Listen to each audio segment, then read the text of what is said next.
مسجد کے سامنے ایک کونے پر کوئی بھکاری بابا بیٹھا ہوا بھیک مانگ رہا تھا۔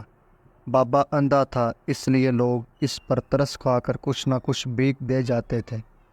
بابا کے کشکول میں کچھ پیسے جمع ہو گئے تھے، اتنے میں وہاں کچھ نوجوان امیر زادے آئے اور بابا کو حقارت سے دیکھنے لگے۔ بابا، کیوں اندھے ہونے کا ناٹک کر رہے ہو؟ یہ لے 5 روپے کا سکہ۔ بے ادب حارث نے سکہ اچھالتے ہوئے کہا۔ بابا کو لڑکے کی بات ناگوار گزری اور اس نے کہا، میں ناٹک نہیں کرتا، میں تو صرف بھیک مانگ رہا ہوں۔ بوڑھا ہوں، اندھا بھی ہوں، دنیا میں میرا کوئی نہیں ہے، پر تو ناٹک کرتا ہے اپنے مہذب ہونے کا۔ تیرے ابا تیرے پیار میں جھوٹی تعریف کرتا ہے، تیرا باپ ایک کاروباری آدمی ہے، تم لوگوں کا کپڑے کا کاروبار ہے اور تم 4 بہن بھائی ہو۔ بابا کی باتیں سن کر لڑکے کو پہلے تو غصہ آیا، مگر نہ جانے بابا کی زبان میں ایسی کیا تاثیر تھی کہ لڑکا کچھ نہ کر سکا، کیونکہ لڑکا جانتا تھا کہ بابا کا ایک ایک لفظ سچ ہے۔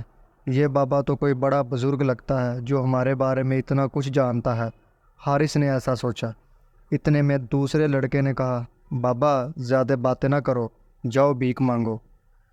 تو چپ کر جا لڑکے، اور بہتر ہے کہ یہاں سے چلا جا، ورنہ کہیں کا نہیں رہے گا۔ میں جانتا ہوں کہ تیرا باپ ملک سے باہر ہے اور تجھ پر باہر کی کمائی کا نشہ ہے، بابا نے کہا۔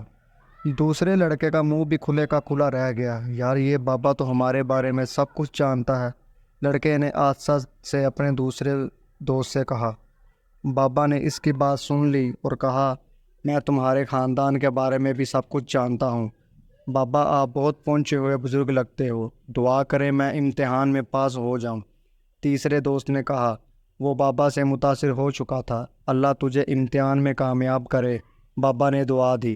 دوست خوش ہو گیا اور اس نے بابا کے کشکول میں 1000 روپے کا نوٹ ڈال دیا۔ تو نے ہمیں خوش کیا ہے، اللہ تجھے خوش کرے گا بیٹا، لیکن تیرے دوستوں نے ہمیں ناراض کیا ہے، ان کا بیڑا۔ بابا ابھی پوری بات نہیں کر پایا تھا کہ لڑکوں نے بابا سے معافی مانگی اور 1000 کے نوٹ اس کے کشکول میں ڈال دیے۔ بابا، ہم سب کو معاف کرنا، ہم نے آپ کو پہچاننے میں غلطی کی، جاؤ تم کو معاف کیا، بابا نے کہا اور آنکھیں بند کر لیں۔ لڑکے وہاں سے چلے گئے۔ تھوڑی دیر بعد بابا کے پاس ایک کار آ کر رکی۔ بابا کار میں سوار ہو گیا۔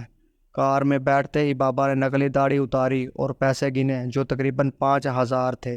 کار میں موجود اپنے دوستوں سے کہا، اپنا یہ کام اچھا ہے، پہلے لوگوں کے بارے میں معلومات حاصل کرو، پھر ان کو سب بتا کر متاثر کرو۔ وہ سمجھتے ہیں کہ ہم پہنچے ہوئے بابا ہیں اور ہمیں سب علم ہے، اس طرح اپنی مٹھی میں آ جاتے ہیں۔